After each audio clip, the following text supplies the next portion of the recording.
Refli Harun sangat girang dan gembira sekali ketika Petrus Celestinus, ya TPDI dari PDIP, akan memenjarakan Jokowi dan keluarganya pasca lengser pada bulan Oktober nantinya. Aduh. Ya, Refli Harun begitu sangat dendam sekali kepada keluarga Joko Widodo sehingga sangat setuju sekali untuk memenjarakan keluarga Joko Widodo itu. Oke, Sobat Era sekalian, sangat setuju ya. Siapkan gugatan, siapkan tuntutan, siapkan data-data dan maju ke pengadilan. Salah satunya ya gugatan terhadap ijazah palsu. Itu juga penting ya. Jadi Sobat RH sekalian, kita lihat ya bagaimana ke depannya nanti setelah Jokowi lengser ya. Kita lihat ya apakah gugatan itu ada. Karena tidak hanya Petrus yang ngomong begitu, tapi juga Partai Negoro, partai besutan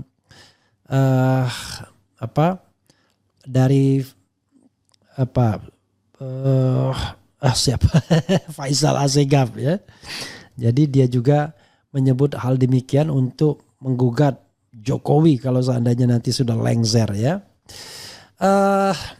Jadi ini tidak bisa dimaknai sebagai politik balas dendam ya, tapi langkah penegakan hukum untuk memberikan pembelajaran agar siapapun yang berkuasa itu tidak seenaknya. Ya, tidak seenaknya bahwa kalau Anda berkuasa Anda boleh semau-maunya. Bikin rekayasa, bikin aturan ya. Kemudian menyandra orang dengan kasus-kasus hukum dan lain sebagainya. Dan secara orang Indonesia senang semua duit, senang semua kekuasaan dan lain sebagainya ya. Karena itu ini adalah konsekuensi bernegara yang benar. Kalau memang ada pertanggungjawaban hukum ya tanggung jawab.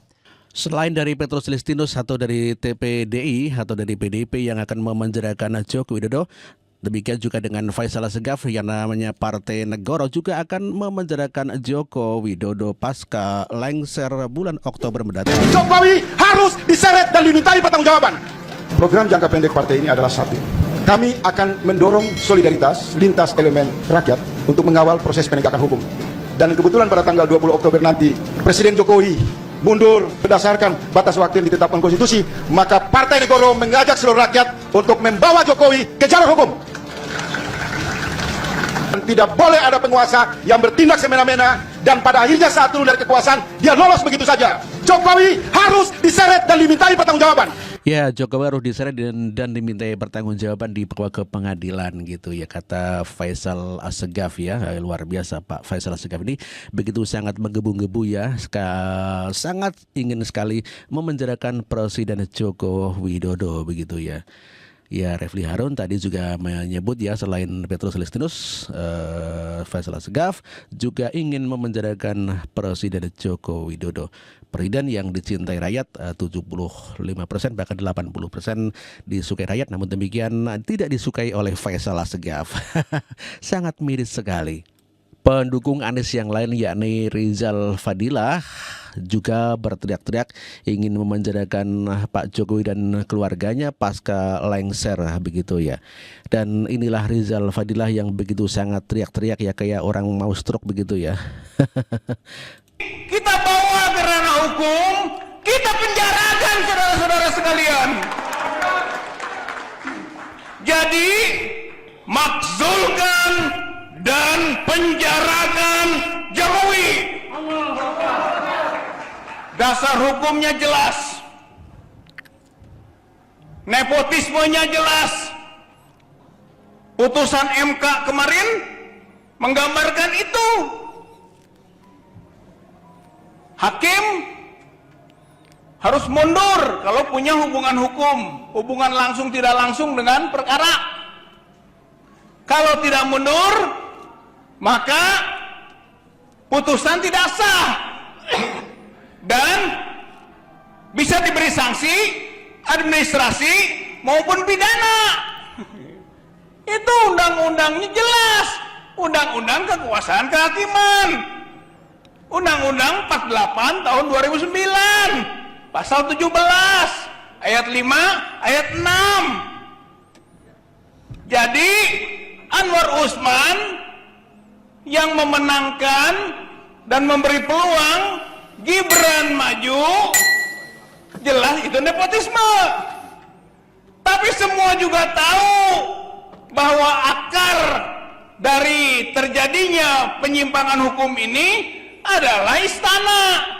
Dan istana itu adalah Jokowi, yang menurut Tempo juga ikut-ikutan istrinya Iriana. Artinya full nepotismenya. Ada Jokowi, ada Iriana, ada Anwar Usman, ada Gibran, ada Kaisang, ada Bobi Nasution.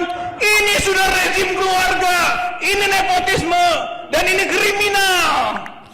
Ya, itulah Rizal Fadilah yang teriak-teriak ya kayak orang mau stroke begitu ya, dan marah-marah ke Jokowi serta mengancam mau memakzulkan dan memenjarakan pasca lengser nantinya ya. Kalau orang yang kalah memang seperti itu ya, kadang-kadang memang tidak kontrol di dalam berbicara ya. Mungkin karena faktor kebencian sehingga ucapan-ucapannya begitulah orang-orang yang sakit hati ya. Mungkin perlu disembuhkan hatinya biar tidak sakit hati begitu ya. Ini juga pendukung Anies Baswedan yang begitu geram sekali dan ingin segera memenjarakan Presiden Joko Widodo bersama keluarganya pasca lengser nantinya. Rata-rata begitu ya, kayaknya orangnya emang pendukung Anies itu seperti itu ya. 2 periode Jokodok ya di Jokodok ya. Negara kita ini luar biasa. Kalau dihitung-hitung ya dari paparan tadi udah kagak ada yang benernya dah. Iya, terlalu banyak ya. Dia bikin kehancuran untuk bangsa dan negara ini. Luar biasa. Kalau diumpamakan tadi, Israel merampas tanah Palestina buat warga negaranya. Nah ini Jokodok merampas tanah warganya untuk orang lain. Ya, apalagi dengan adanya PSN, ya, PIK 2, BSD. Saya mau bertanya ini, kemana para pitung-pitung muda yang kalau kita lihat legenda pitung itu membela kaum lemah ketika tanah penduduk dipatok, dibongkar itu patok, dia lawan itu pengkhianat. Kemana para kesatria? Kemana para Sultan Hasanuddin yang muda-muda? Di mana jiwa nasionalisme kalian? Di mana jiwa idealisme kalian terhadap bangsa dan negara ini? Bergerak, bangun. Masa tanah kita diberikan kepada orang lain? Kita diam saja. Kita hanya manut saja. Kalau berbicara hasil daripada pemilu, 2 pemilu atau 3 pemilu ini nggak ada yang benar sudah. 2014 bagaimana rakyat ditembakin di patung kuda. 2019 bagaimana rakyat ditembaki di depan Bawaslu. Itu sudah menjadi contoh, artinya penyelenggaraan pemilu saat itu untuk mencari pemimpin kita nggak ada yang benar. Dan di 2024 kita saksikan bersama bagaimana ketua KPU dipecat dengan tidak cara hormat karena asusila. Bukan itu saja, terlalu banyak kasusnya. Jadi sudah tidak ada lagi yang bisa diharapkan dari hasil pemilu kemarin, hanya menelurkan pemimpin katrolan saja. Gitu ya. Yang dikontrol oleh oligarki yang memang sengaja ingin menghancurkan, merampok daripada rakyat kita sendiri. Merampok ya. Ketua-ketua partainya sudah terbelenggu dengan berbagai macam kasus korupsinya. Anggota-anggota DPR-nya sudah asik dengan kegiatannya sendiri, bahkan tidak berani mengatakan yang hak itu hak, yang batil itu batil, hanya manut saja. Masih enakan di Orde Baru walaupun manut-manut tapi buat kebaikan bangsa dan negara. Tapi ya, itulah pendukung Anies Baswedan yang begitu sangat geram sekali ingin memenjarakan keluarga Jokowi dan keluarganya ya, Pak Jokowi dan keluarganya, dikarenakan katanya banyak kecurangan dan pada pemilu 2014 dan di 2019 banyak warga yang ditembaki. Kok saya baru dengar ya? Memang ada yang menembak tapi kan kadang-kadang ditolak ya, mungkin nggak diterima. Lucu sekali bang orang-orang pendukungan di sini ya. Kalau berbicara itu tanpa data dan tanpa fakta ya. Kalau Pak Jokowi merebut tanah ya tanahnya siapa yang direbut? Ya diajukan ke pengadilan dong. Jangan hanya kuara-kuara saja seperti itu. Itu tidak baik Pak. Nanti kena stroke loh. Aduh, aduh, aduh. Sakit hati akut itu namanya.